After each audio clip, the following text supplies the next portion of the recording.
Hello and welcome back to Up the Villa. Welcome to Aston Villa's daily news. What's going on? Not transfer. We got some daily news, and it's June 30th, where the media and everybody was expecting the vultures, the sharks to be circling for Morgan Rogers, Ollie Watkins, Ezri Konsa, Boubacar Kamara, Yuri Tielemans, and surprise, surprise, we're all right.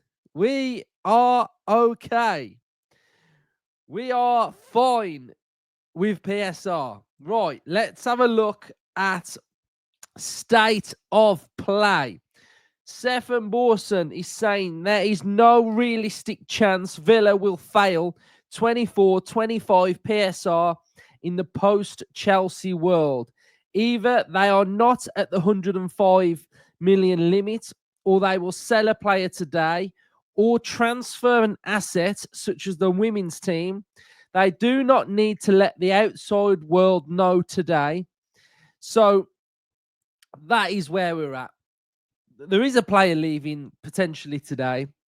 We have then got Kieran Maguire, who is basically saying the exact same thing. It's possible for a sale of an asset after the 30th of June 2025 to be included in the 24-25 accounts if the sale has been agreed in principle, but the price has not been finalised per the accounting rules. I'm absolutely buzzing, guys. But this is what I kind of felt like we were edging towards. I mean, there's been no major rumours of big players leaving Villa in the last week or 2 weeks, and that sort of led me to believe that we were pretty comfortable. Trust the guys. We've spoke about it. Vidagani, Emery, Monchi, the owners back them, believe in them. They know what they're doing. There's a plan in place, and we were ready for it. So I'm just happy that we haven't been in a scenario like last season where we were scrambling with Irabunum, Dobbin. We had Douglas Luiz. We were in that mold, weren't we? It was a fire sale. It was chaotic. It was messy. We didn't understand really what was going on. And we haven't had that this summer. So we must be pretty comfortable, or we've found the loophole to get around it so we don't have to be in that scenario. So either way, it's really good. Like both of them are saying, we don't have to report it today.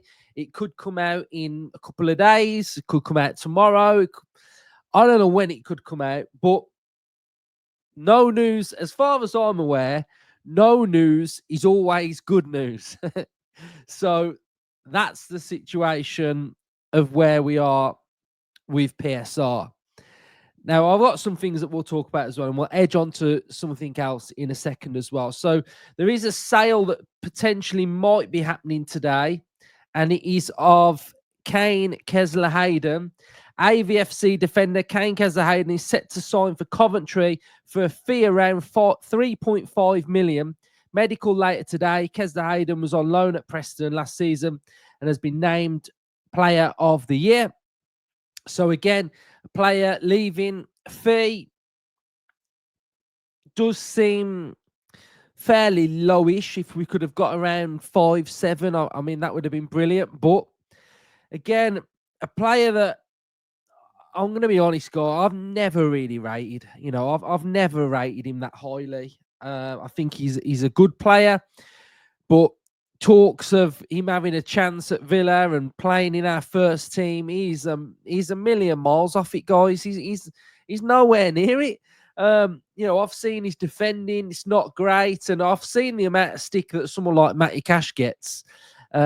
This guy definitely isn't the answer. So, yeah, wish him well, but nowhere near the level that we're looking for. So, we've got Louis Barry that looks like he's going to be going to Hull as well. So that is one to keep an eye on with what happens there. So what's next for Villa? Where does July 1st tomorrow leave Aston Villa? Well, it leaves us in a place where we've got a whole year to sort our finances out for this time next year. So from tomorrow, it's a new footballing accounting year for Aston Villa. We are free to sign players. We are free to sell players, but we're not held at gunpoint with a deadline of having to sell those players. So we are more free and flexible to go about our business. Yes, we will sign players. Yes, we've got money to spend. Do we have probably around 200 million? Probably not. So we've got to be careful, but don't forget our next set of finances for next year should look the best they've ever looked, with Champions League and infrastructure of what we've been doing and corporate commercial revenue. It should all look very, very good.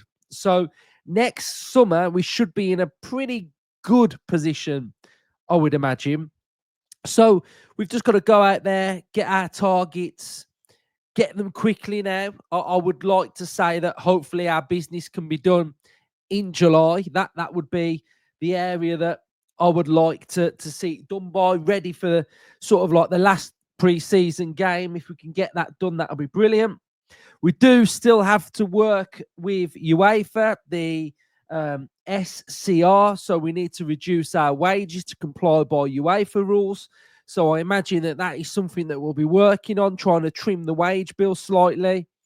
I know we might get the question of, does this mean that we're not going to have to sell Martinez?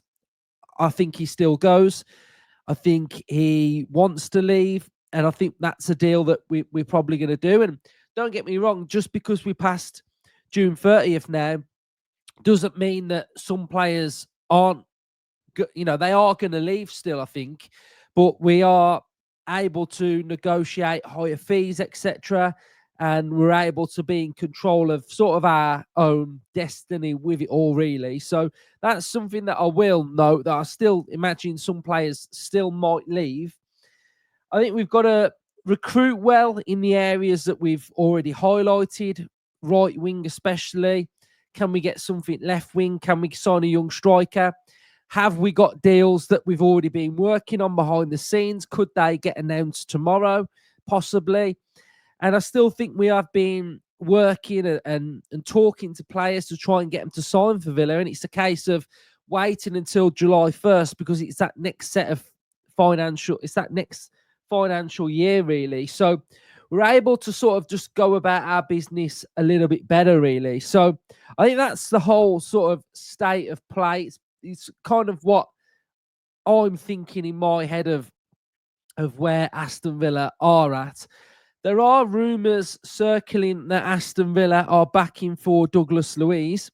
So that's one to keep an eye on. Now, I'm not massively against it, but it feels like for that one to happen, again, something would have to give in central midfield, because we are so stacked in central midfield with our numbers. So it would feel to me that it's dependent on somebody probably leaving, which I don't really want to happen. So yeah, I think he's obviously a really good player that we've seen before. But for me, I think I'm quite comfortable with what we've kind of got in central midfield, as opposed to going out and bringing him back in. And yeah, I just think we did really well without him. So it's not a case of like, did we really miss him? Probably not, if we're being brutally honest. But he is a really good player, obviously. So, he's good. But I think we didn't miss him last year. So I think central midfield's quite locked down for Aston Villa. So I just kind of wanted to give you a little bit of an update on PSR as that is the day. And then we'll be back if there is any more developments or any breaking news or anything does drop. So just buzzing, guys. We kept our players. And one thing I did kind of think as well is that Chelsea didn't go for Rodgers. Now, they've gone for João Pedro, who is a similar profile to Rodgers. And I think the fact that they went for him kind of told me that he wasn't available. at any price. So that is brilliant in itself as well. So cheers, everyone. Up the Villa.